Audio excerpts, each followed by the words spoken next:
샬롬, 류 선생의 구속사 천국열차, 유도순 목사님의 신구약 성경 파노라마를 낭독하는 시간입니다. 지금은 예레미야 파노라마 18장입니다. 옛길과 닥치 아니한 곁길. 요절은 6절, 나 여호와가 이르노라, 이스라엘 족속아 이 토기장이 하는 것 같이 내가 능히 너희에게 행하지 못하겠느냐. 이스라엘 족속아 진흙이 토기장이의 손에 있음같이 너희가 내 손에 있느니라. 하나님께서는 예레미야로 하여금 토기장이가 농로로 토기를 만드는 광경을 보게 하십니다. 진흙으로 만든 그릇이 토기장이의 손에서 파상하매 그가 그것으로 자기 의견에 선한 대로 다른 그릇을 만들더라 합니다. 4절, 이 광경을 보는 순간 말씀이 임합니다. 이스라엘 족속아 진흙이 토기장이의 손에 있음같이 너희가 내 손에 있느니라 하십니다. 하나님의 손에 있는 이스라엘이라는 그릇이 파상할 지경에 이르렀는데 그 원인이 무엇이란 말인가? 이를 세 단원으로 나누어 상고하겠습니다. 첫째 단원 1절에서 12절, 너희가 내 손에 있느니라. 둘째 단원 13절에서 17절, 옛길을 버리고 곁길로 행한 이스라엘. 셋째 단원 18절에서 23절, 그들을 돌이키려 한 예레미야의 탄원. 첫째 단원 1절에서 12절, 너희가 내 손에 있느니라.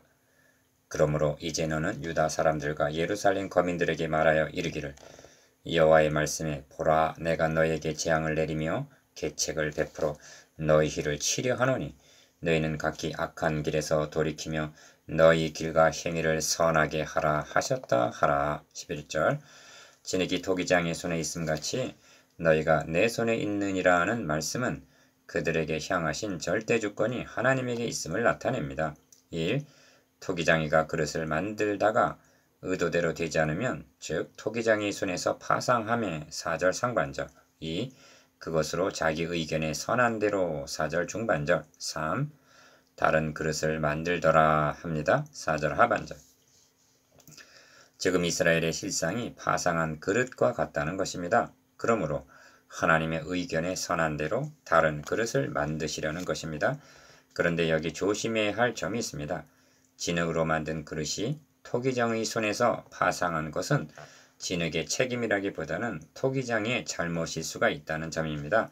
그러나 이스라엘이 파상할 지경에 이른 것은 전적으로 저들에게 그 원인이 있기 때문입니다. 이 점이 진흙과 자유의지가 있는 사람의 다른 점입니다. 4. 그러므로 하나님께서는 이 점을 내가 언제든지 어느 민족이나 국가를 뽑거나 파하거나 멸하리라 한다고 하자. 만일 나의 말한 그 민족이 그 악에서 돌이키면 내가 그들에게 내리기로 생각했던 재앙에 대하여 뜻을 돌이키겠고, 내가 언제든지 어느 민족이나 국가를 건설하고 하거나 심으리라 한다고 하자. 만일 그들이 나 보기에 악한 것을 행하여 내 목소리를 청종치 아니하면 내가 그에게 유익케 하리라 한 선에 대하여 뜻을 돌이키리라 하고 7절에서 11절 말씀하시는 것입니다. 5. 11절은 적용구입니다. 저들이 파상한 그릇같이 되어서 재앙을 내리되 계책을 베풀어 너희를 치려 하신다는 것입니다. 그러므로 너희는 각기 악한 길에서 돌이키며 너희 길과 행위를 선하게 하라. 그리하면 재앙을 내리려던 하나님의 뜻을 돌이키시겠다는 권면인 것입니다. 이유, 그러나 그들이 말하기를 이는 헛된 말이라. 우리는 우리의 도모대로 행하며 우리는 각기 악한 마음에 강팍한 대로 행하리라 하고 12절, 고집하며 회개치 아니할 것이라고 말씀하십니다. 그렇다면 가망이 없는 것입니다. 우리는 진흙이요 하나님은 토기장이라는 사상은 기억, 이사야 선지자도 말씀한 바입니다. 여호와여 주는 우리 아버지시니이다. 우리는 진흙이요 주는 토기장이시니 우리는 다 주의 손으로 지으신 것이라 합니다. 이사야 64장 8절. 니은. 이러한 고백은 사도 바울의 서신서에도 나타납니다. 토기장이가 진흙 한 덩이로 하나는 귀 있을 그릇을 하나는 천이 있을 그릇을 만드는 권위 없겠느냐 하고 로마서 9장 21절 절대 주권이 하나님께 있음을 진술하고 있습니다. 디귿. 진흙이 토기장의 손에 있음같이 너희가 내 손에 있느니라는 말씀은 순종하는 자 입장에서는 이보다 복스럽고 안전한 말씀은 없습니다. 왜냐하면 내 손에서 빼앗을 자가 없느니라고 말씀하고 있기 때문입니다. 요한복음 10장 28절. 그러나 하나님을 청종치 아니하는 사람에게는 이보다 더 두려운 말씀이란 없습니다. 왜냐하면 살아계신 하나님의 손에 빠져 들어가는 것이 무서울진저 하고 히브리서 10장 31절 경고하고 있기 때문입니다. 둘째 단은 13절에서 17절 옛 길을 버리고 곁길로 행한 이스라엘. 그러므로 나 여호와가 이같이 말하노라. 너희는 누가 이러한 일을 들었는가? 열방 중에 물어보라. 처녀 이스라엘이 심히 가증한 일을 행하였도다. 13절. 하나님께서는 열방 중에 물어보라 하십니다. 왜냐하면 이스라엘 족속이 도저히 이해할 수 없는 심히 가증한 일을 행하고 있기 때문입니다. 13절. 이를 비유를 들어서 말씀하시는데 1. 레바논의 눈이 어찌 들의 반석을 떠나겠으며 원방에서 흘러내리는 찬물이 어찌 마르겠느냐 하십니다. 14절. 레바논은 갈릴리 북편에 높이 솟아있는 산맥인데 만년설로 인하여 차고 시원한 풍부한 물이 사시사철 마름이 없이 흘러내렸던 것입니다. 이를 하나님의 변함이 없으시고 다함이 없는 사랑과 은혜에다 비유한 것입니다. 그런데 대저 내 백성은 나를 잊고 허무한 우상에게 분향하고 있다는 것입니다. 15절 상반절. 다시 말하면 생수의 근원을 버리고 물을 저축하지 못할 터진 웅덩이를 2장 13절 선택한 격입니다. 이처럼 어리석고 미련하게 행한 족속이 세상 천지에 어디 있는지 물어보라는 것입니다. 이러한 우상 숭배 것들은 그들로 그 길 곧 그 옛길에서 넘어지게 하며 곁길 곧 닦지 아니한 길로 행케 하는 것이라고 말씀합니다. 15절 하반절. 여기 옛길과 곁길이 등장하고 있는데 성경에는 길이 있습니다. 생명으로 인도하는 길을 계시해주고 있는 것이 성경입니다. 옛길이란 하나님께서 창세기로부터 보이신 일관된 구원의 길이요. 그 옛길은 아브라함과 이삭과 야곱과 모세와 여호수아와 다윗 등 선진들이 걸어간 길인 것입니다. 그리고 그 길은 주님께서 내가 곧 길이요 하신 요한복음 14장 6절의 그리스도를 통한 구원의 길이었던 것입니다. 이를 알았기에 바울 사도는 복음을 십자가의 도라고 말씀합니다. 고린도전서 1장 18절. 오직 이 길 외에는 구원의 길이란 달리는 없는 것입니다. 그런데 처녀 이스라엘은 그 옛길을 버리고 곁길 곧 닦지 아니한 길로 행했다는 것입니다. 3. 그러므로 내가 그들을 원수 앞에서 헛길을 동풍으로 함같이 할 것이며 그들이 재난의 날에는 내가 그들에게 등을 보이고 얼굴을 보이지 아니하리라 하십니다. 17절. 얼굴을 보이지 않겠다는 말씀이 얼마나 두려운 말씀인지 아십니까? 다윗은 주의 얼굴을 가리우심에 내가 근심하였나이다 하고 진술하고 있습니다. 시편 30편 7절. 그것은 하나님의 은총을 비치지 않겠다는 뜻입니다. 4. 왜 그렇게 하시겠다는 것입니까? 그들이 청종치 아니하며 귀를 기울이지도 아니하고 자기의 악한 마음에 깨와 강팍한 대로 행하여 그 등을 내게로 향하고 그 얼굴을 향치 아니했기 때문입니다. 7장 24절. 그들이 먼저 하나님께 등을 향하고 얼굴을 보이지 않았기 때문에 하나님께서도 등을 보이고 얼굴을 보이지 않겠다 하시는 것입니다. 이것이 옛길을 버리고 곁길로 행한 결과입니다. 셋째 단은 18절에서 23절. 그들을 돌이키려 한 예레미야의 탄원. 그들이 말하기를 오라 우리가 꾀를 내어 예레미야를 치자.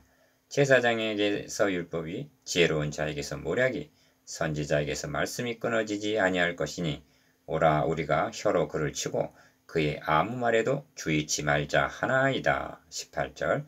이것이 저들의 반응이었습니다. 한마디로 우리가 혀로 그를 치고 그의 아무 말에도 주의치 말자 하고 귀를 막았던 것입니다. 그러면서 무엇이라고 말했습니까? 여기 심각하게 고민해야 될 말씀이 나오는데 그것은 1.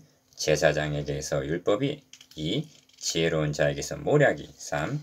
선지자에게서 말씀이 끊어지지 아니할 것이라고 말합니다. 18절. 즉 자신들에게는 율법을 가르쳐주는 제사장도 있고 말씀을 전해주는 선지자도 있는데 무엇이 부족해서 예레미야의 말에 귀를 기울여야 한다는 말이냐? 그의 아무 말에도 주의치 말자고 말했던 것입니다. 그러니까 참 선지자가 거짓 선지자가 되고 거짓 선지자가 참 선지자로 둔갑을 한 것입니다. 그리고 그들이 인기가 있었던 것입니다. 4. 그러므로 성경은 이 땅에 기괴하고 놀라운 일이 있도다. 선지자들은 거짓을 예언하며 제사장들은 자기 권력으로 다스리며 내 백성이 그것을 좋게 여기니 그 결국에는 너희가 어찌 하려느냐 하고 5장 30절 31절 탄식을 하고 있는 것입니다. 5. 예레미야는 탄원합니다. 내가 주의 분노를 그들에게서 돌이키려 하고 주의 앞에 서서 그들을 위한 선한 말씀한 것을 기억하옵소서. 20절 예레미야는 하나님의 심판을 돌이켜보려고 하나님의 말씀으로 책망하고 경고하고 호소했던 것입니다. 그러나 실패하고 말았습니다. 이런 의미에서 선지자 중에 소위 말하는 성공한 선지자는 단 한 사람도 없다 하겠습니다. 이는 선지자들이 무능해서가 아니라 사람들이 그만큼 무지하고 강팍했다는 반증입니다. 요나 선지자가 예외인 듯 생각할 수가 있습니다만 아닙니다. 하나님의 의도는 이방 니느웨의 회개를 통해서 이스라엘이 돌아오기를 기대하셨지만 허사였습니다.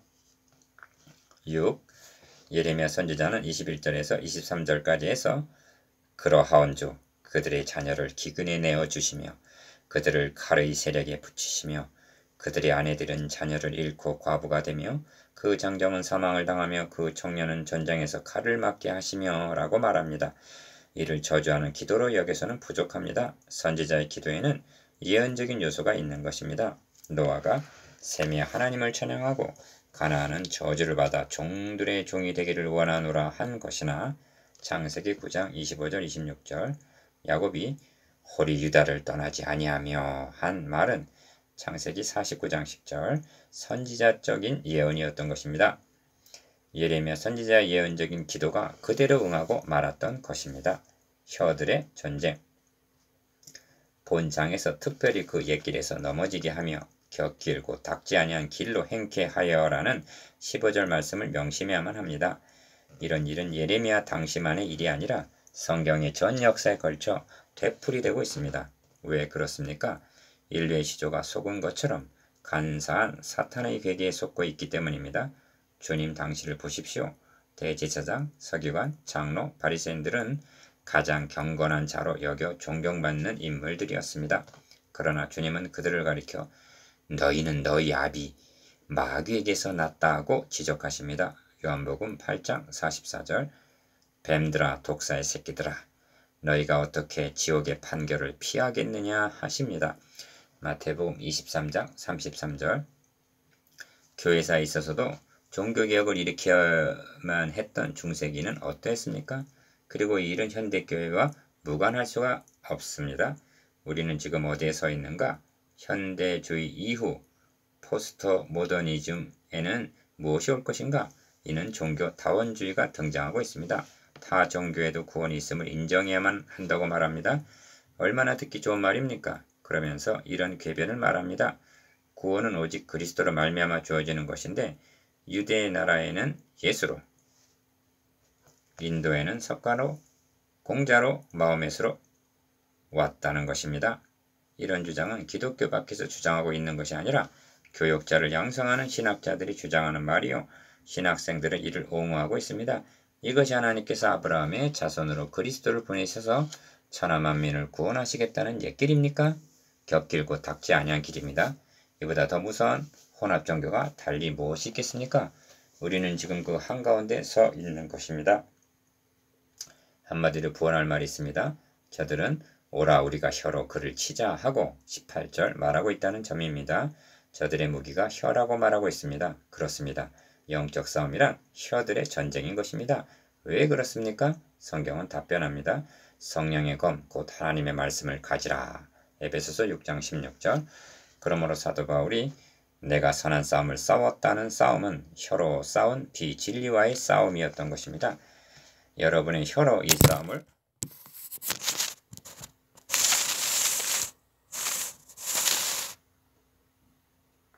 싸워야 할 때가 바로 지금입니다.